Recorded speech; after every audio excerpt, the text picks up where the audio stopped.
Welcome to Meet the Press Now. I'm Melanie Zanona in Washington, and right now, President Trump is holding an event to highlight his affordability agenda amid dismal new polling on his handling of the economy, and as the war with Iran drags on, threatening to drive prices even higher. These are some live pictures from the Oval Office of President Trump, who has repeatedly denied in recent days that he's under pressure to make a deal with Iran, holding a healthcare affordability event. He could take questions for the first time on camera since he extended the U.S. ceasefire against Iran earlier this week. It comes after President Trump posted on social media this morning that he is ordering the U.S. Navy to, quote, shoot and kill any boat putting mines in the Strait of Hormuz. He also said the strait is, quote, sealed up tight by the U.S. until Iran makes a deal.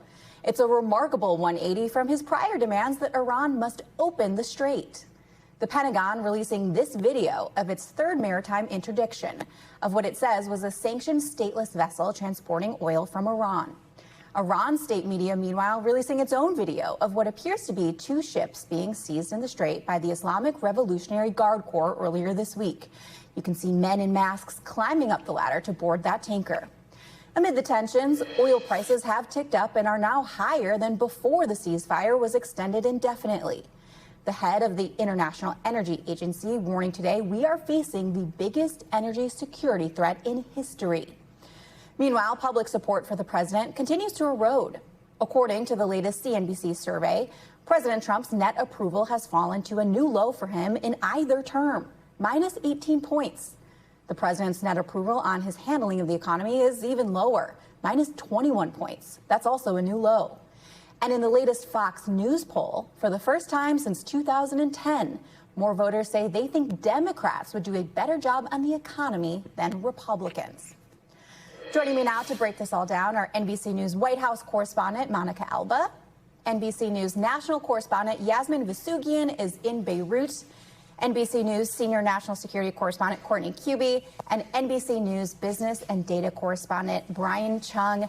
Monica, let me start over at the White House with you. What do you make of what President Trump might be saying today on the affordability push, especially as we saw these new poll numbers showing just some really dismal numbers for the president?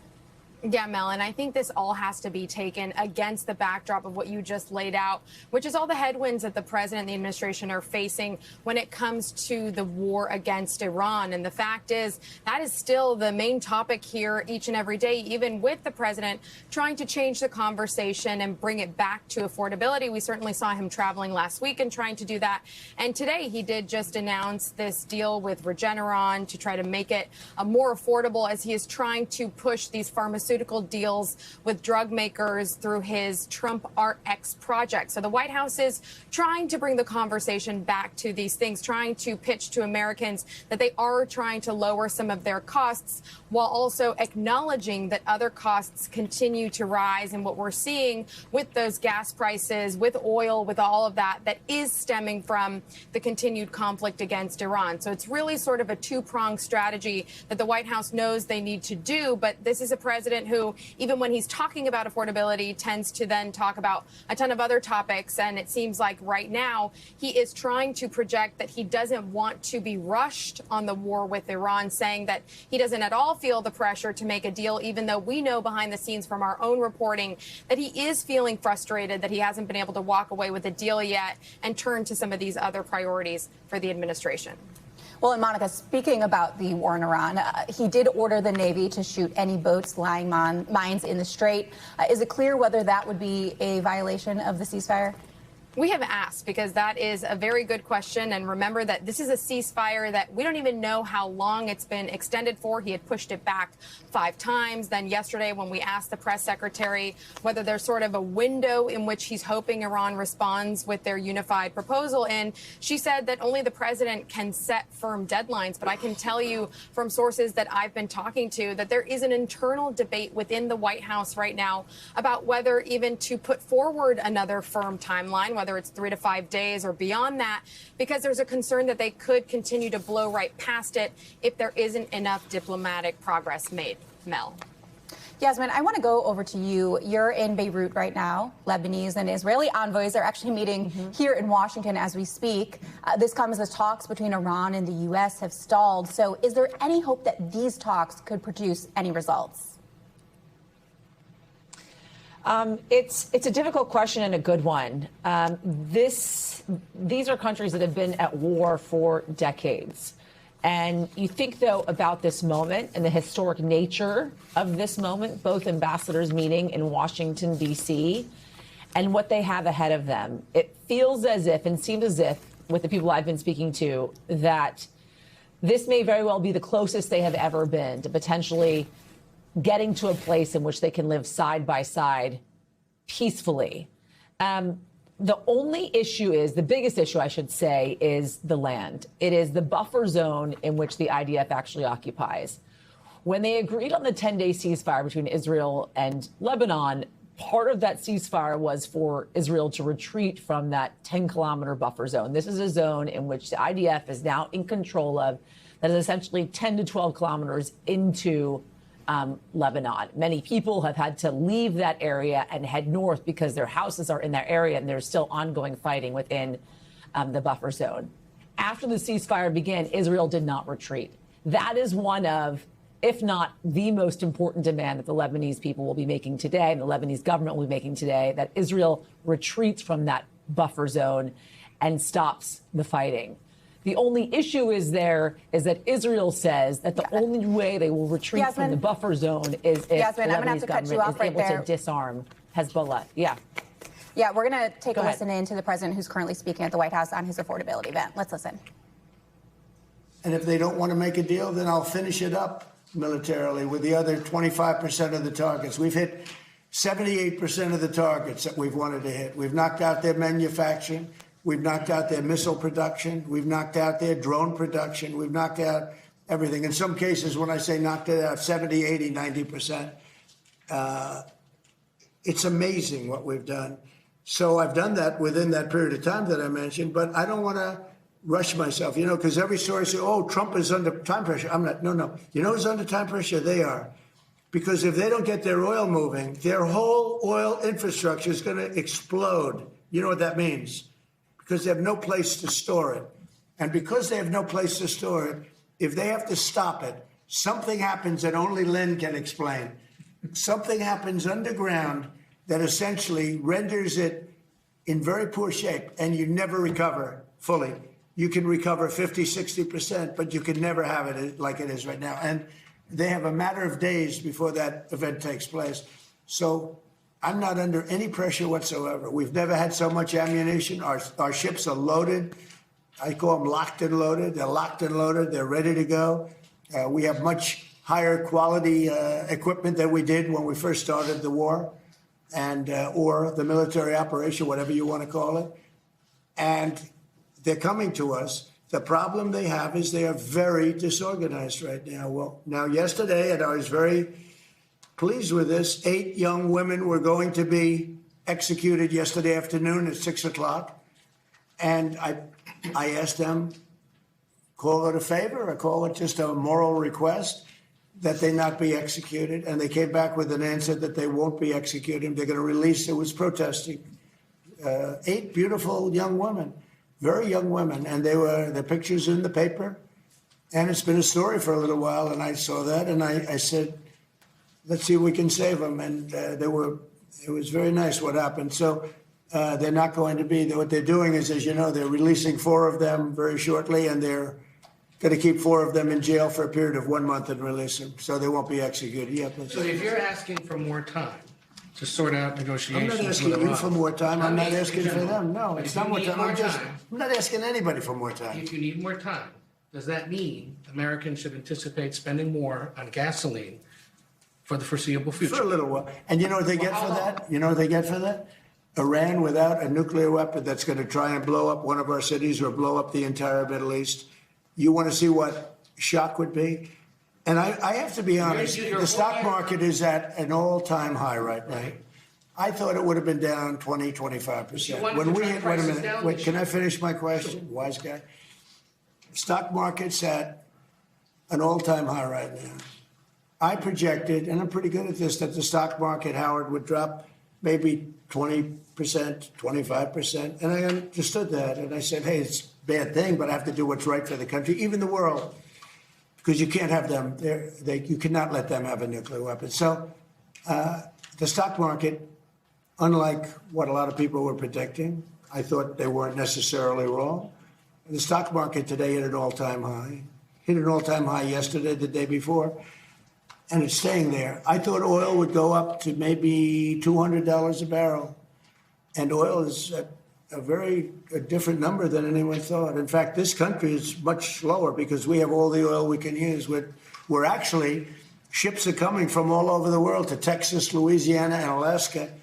They're coming from all over the world to get oil from the United States, while this is closed, the Hormuz Strait. So if you look at what I said, I guess it was right, because I said I'd have it 4 to 6 weeks, and in 4 weeks we have totally defeated that military. So right now, I don't want to rush it because you guys are, trying to make us look as bad as possible. I don't want to rush it. I want to take my time. We have plenty of time, and I want to get a great deal. I want to get a deal where our nation and the world is safe from lunatics with nuclear weapons. Yes. If it does go to 200, are you okay with that, sir? If oil goes to 200? I think that there's nothing worse than a nuclear weapon that takes out one of your cities or 2 of your cities or 3. I think there's nothing worse than a nuclear weapon that's going to destroy the Middle East, including Israel. I think there's nothing worse than Europe being under attack by people that have missiles now that reach Europe. As you know, they don't reach us, but they reach Europe. But they will reach us at some time, probably the not too distant future, unless we stop them now. I think there would be nothing worse than having nuclear holocaust in Europe, London, Paris, various places in Germany, all targeted. No, what I say is you can't let them have. I don't think it will happen, by the way. I really think we actually, it turns out that we are drill, baby, drill. And it turns out we're producing a lot of oil, and they're buying the oil. They're going to Alaska. They're going to Texas, Louisiana. And our guys have done a fantastic job. We're putting out right now more oil and gas than we ever have in the history of our country. And one other thing, there are more people employed today in the United States than ever in the history of our country. Okay. I have a question, sir. Is it true that your administration is considering sending 1,100 Afghans to the Democratic Republic of Congo? And if so, do you have a response to I don't know. I'd have to check that. Please, Thank you, Mr. President. Breitbart News' Matt Boyle just published an interview with Greek Prime Minister Mitsotakis, in which the Prime Minister said that he's rooting for you to succeed in getting a deal with Iran. And he also said he looks forward to hosting you in Greece later this year. Do you have any response? No, it's really nice. I mean, Greece has been very supportive, actually. Greece has been terrific. He's a terrific guy because he understands the importance of it. Oil goes up a little bit. I hate it. I was the one that had it down to $60 a barrel. And I looked at guys like Howard Lutnick. Howard, you remember it well. I said, well, we just hit an all-time high in the history of the market. That was President Trump speaking at an affordability event at the White House. He took questions from reporters on the war in Iran. He talked about gas prices, the timeline for this war, the state of the negotiations. We're going to keep an ear on that. But I want to turn to Courtney Kube, who's here with me on set, to just get your reaction to some of what was said and also get a quick real-time fact check on some of those things that he was saying. Yeah, so there were 3 things that really stood out to me when it comes to Iran that the president just said. First off, he said that the U.S. has destroyed 78% of the targets that they went into the war with. That's a new number. We have not heard that. But notably, he said that among the things that still needed to be destroyed, if in fact the U.S. were to restart offensive combat operations against Iran, were Iranian production facilities, including their drone facilities. And that's an astonishing statement, given the fact that we have been reporting since the ceasefire and even since the waning couple of last days of the offensive operations that in fact much of the production capability and facilities were badly damaged, if not destroyed, by the U.S. It's really the stockpiles that they were not able to completely take out. So that's interesting if in fact that's true, that Iran still maintains the ability to produce new drones and potentially missiles. Next thing he said was the U.S. has more munitions than ever. It's just factually inaccurate, frankly. Now, keep in mind, the U.S. burned through a ton of munitions throughout the course of this 40-day or so war. They still have enough, if they restart operations, that they can continue for weeks and probably even months at the pace that they were going throughout that war. The real issue with the munitions is the stockpile that exists. So if there's another conflict, yeah. exactly, or if something were to come up quickly, the U.S. would be in a real problem place with their munitions. And then finally, the president repeated again that the U.S. totally defeated the Iranian military. It's just factually inaccurate. Just a couple of things that we've been told and we've reported is about half of their missile launchers remain intact, about half of their ballistic missile stockpile underground but intact, about half of their drones, and more than half of their Navy and the Air Force remain intact even after the punishing 40 days or so of U.S. and Israeli military strikes. Yeah, just such important fact-checking right there. Monica, I do want to turn to you over at the White House. I want to get your reaction to some of what the president said, particularly when he was talking about the Strait of Hormuz. Yeah, that stood out to me as well. I agree with Courtney's really important fact checks. And then this kind of a reveal from the president arguing that he was the one who says he wanted to keep the strait closed in the most recent days. Even up to 3 days ago, he said, they came to us and they said, we'll agree to open the strait. And all my people were happy, he said, except me, because he says, wait a minute, if we open the strait, and he has been talking about this part on social media, he says Iran could make $500 million a day. And he wants to prevent that because he wants to continue to apply this economic pressure. That's why they have started to call this Operation Economic Fury, not just Operation Epic Fury on that particular point.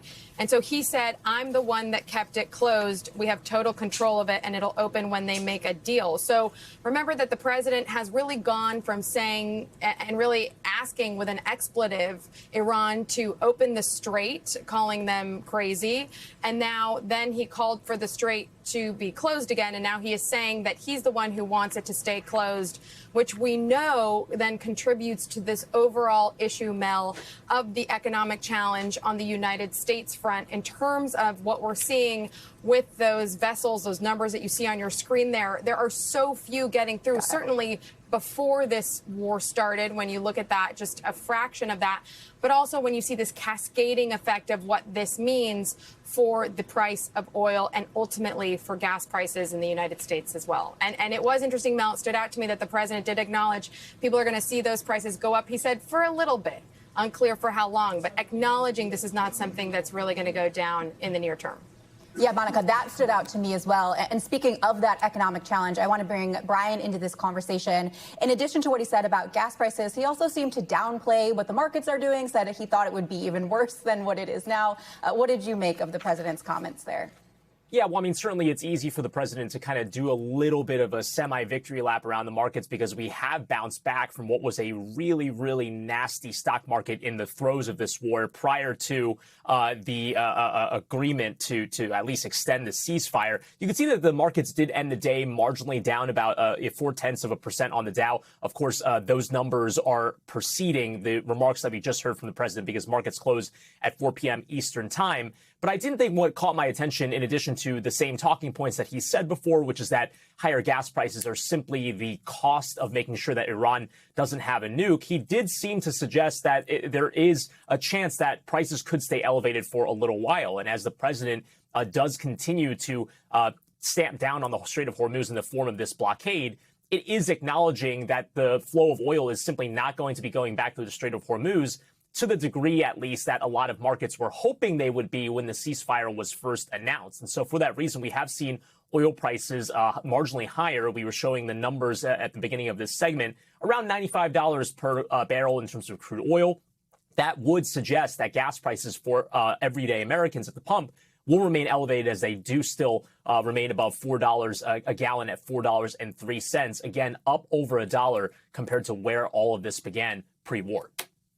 And Yasmin, I want to turn back to you because you're actually on the ground right now in Beirut. I know you've been visiting a shelter. You've been talking to people on the ground there. You visited Tyre earlier this week. What are the Lebanese people telling you about the prospects for peace? And also, was there anything that stood out to you in what the president said in that White House event today? Yeah, so a few things. Let me first touch on what the president was talking about, and then we can pivot more to what's happening behind me in Beirut and in South Lebanon as well. So the president mentioned kind of a fracture in the power structure of Iran. He's accurate in saying that it's less disarray and it's more literally a fracture. Reporting suggests and evidence suggests there's really becoming more and more of a military control of Iran. The commander of the IRGC, the Revolutionary Guard, having a direct line to the Ayatollah Mujtaba Khamenei, the supreme leader of Iran. The other side of the coin is, of course, Ghalibaf, the Speaker of the Parliament inside of Iran, who has been part of the diplomatic envoy that has been going to Islamabad and decided not to go this last time, along with the President of Iran, President Pezeshkian.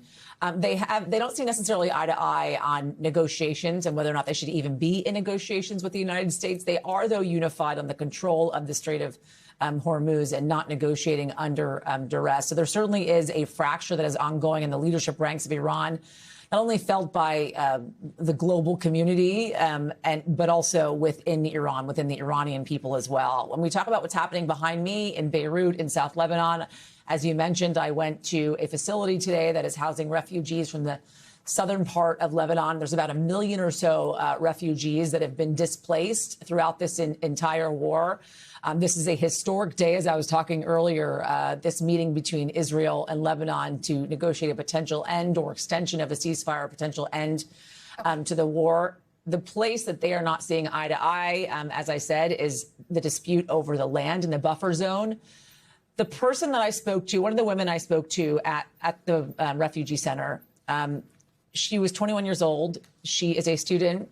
She is studying medicine. She has been there since the beginning of the war with her entire family, living in a very small area.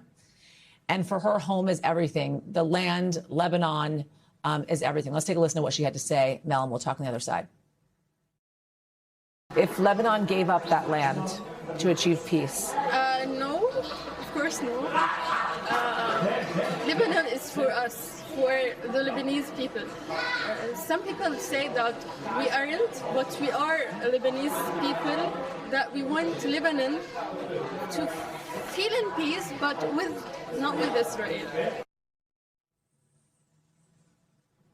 And that is true for literally every person I've spoken to while I've been on the ground here in Lebanon, that no matter what, this government should not compromise and give that land over to Israel that in fact belongs, as they tell me, to the Lebanese people. Mel. Yasmin, thank you so much for that incredibly important reporting and that important perspective. Courtney, I want to turn to you. I do want to get to this other news today. The Navy Secretary was fired.